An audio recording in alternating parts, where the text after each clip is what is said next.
The new Mission Impossible has finally hit theaters, and it honestly was a pretty enjoyable film. Now I should preface before I get into the meat of this video. Pause. Oh, that was crazy. I said, yo, I'm not really that familiar with the Mission Impossible series. Yeah, I've seen the first 2 and 3, and I was like 10, but other than that, I haven't seen any of the other movies. A good friend of mine convinced me to go see this thing, and I had a blast.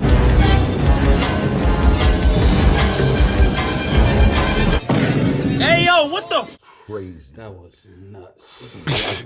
Tom Cruise is in a race against time to get the magic key before the terrorists get it and destroy the world through cyber hacking.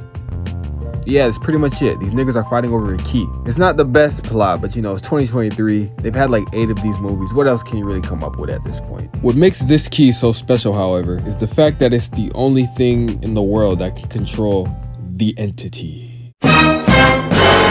Yup, that's right. The evil super terrorist that Tom Cruise battles in this film isn't Superman or some Russian guy. It's God.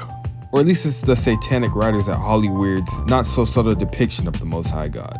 Here are some reasons why I think the entity is a clear allegory for the Most High. Number 1, the entity is all-knowing. The most consistent form of conflict we see in Mission Impossible Cyberstalker is the entity's infinite knowledge on Ethan and his pals. He knows their names, their direct locations, their favorite sandwiches. The entity is essentially a supercomputer AI that has collected all of the world's data and information through social media. But that's also a two-dimensional take, and we're not reviewing this on a two-dimensional level. Take your behind the cinema sin if you want that.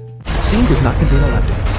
Now, the entity's power of being all-knowing also translates into having power over life and death as well, which is showcased in the film's penultimate scene, in which the entity guarantees that one of Ethan's girl boss girlfriends is gonna kick the bucket after the party, because no one is allowed to be that cool and have that many love interests at the same time. And if you're wondering, yeah, one of the girl bosses dies immediately in the next scene, but don't worry, she gets replaced by a cute Asian girl later in the film. So yeah, we're doing alright. Reason number 3 for the entity being a clear allegory for the Most High is the fact that their or his, I don't know the pronouns of this thing, its main henchman is literally named Gabriel. Come on, it cannot get more obvious than that. For those of you that are not in the know, Gabriel is the name of the main angel in the Bible. I don't know if he's really the main angel, but he's the main one that we hear about. He's pretty much like the top angel in the Bible, top OG. And he also has a key in the book of Revelation that opens the pit in which the beast, the false prophet, and the dragon will be thrown into during the second coming of Jesus Christ. Alright, so fact check. I was completely wrong about that. It's not actually specified which angel is the one that has the key, but there is an angel that has a key, so you get the point. They're looking for a key. The main villains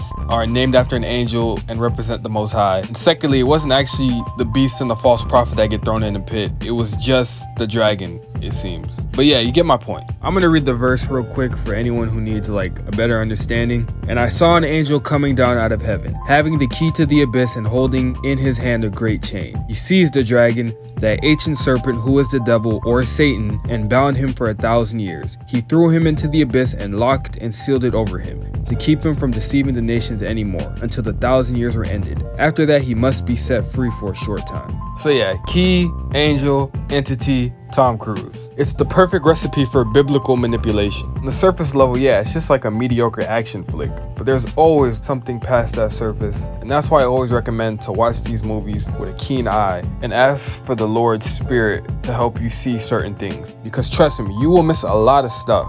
With all of that aside, Mission Impossible Tom Reckoning, it was a great movie. Good writing, good acting, good stunts. You know, that nigga was killing it as usual. One thing I like about the action in this film compared to stuff like Fast and the Furious is how grounded it is. Like, you're not gonna see Tom Cruise drive head first into a giant wrecking ball and use the circumference of his car to launch it into space or whatever. That's not gonna happen, man. It's gonna be simple stuff like, oh, the train's moving very fast, he's about to get decapitated. You know, simple stuff like that. I like that. We need more of that in our action films. I feel like there should have been more mask pulling. Every Mission Impossible movie needs at least 5 pulling off the mask scenes minimum. And I say this as an expert in having watched one film in the entire franchise. Yeah, that's pretty much the video. Good film, a lot of deception though. Always keep your eyes out for deception when you're watching, playing, reading, whatever it is, entertainment that you're choosing to divest your time into. Watch it with the Lord's eyes and not your own eye.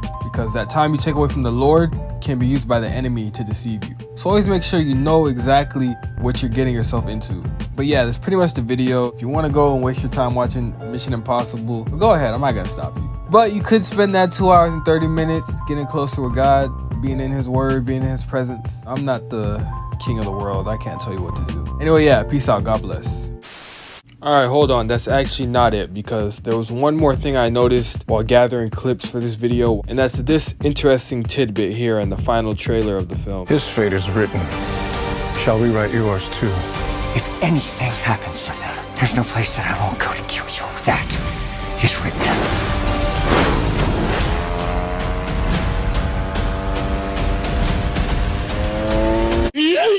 So as you can see, Ethan and Gabriel have a pretty esoteric back and forth, which ends with Ethan telling Gabriel that was written in a pretty stern voice. The clip after shows him riding a motorcycle off the top of a mountain. When Christ is tempted by Satan in the desert, he is taken all the way to the top of a mountain and asked to jump off, because according to the devil, the scripture says that the Lord will have his angels protect him and make sure no stone touches his foot. To which Jesus replies, "It was written, thou shalt not tempt the Lord thy God." So as we see here, Tom Cruise's character Ethan is acting in defiance of the scriptures and pretty much acting as a Christ-like symbol, but in the opposite way, which is normal in other religions like Gnosticism or Scientology or whatever he's into. It's very clever imagery that most people won't notice because most people don't watch these films with their spiritual eyes open, which is why I said everything I said in the video. You need to study up, you need to be ready, because it's only going to get more darker, more wicked, and they're going to try to pollute your brain even more while you don't notice.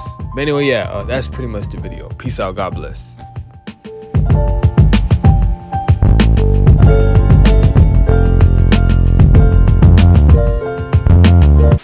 Tom Cruise has shit himself. Yes! The biggest, most seat-shaking shit ever made. What more can I say? It will take your breath away. You okay? Mission Impossible Dead Reckoning. Tickets on sale now.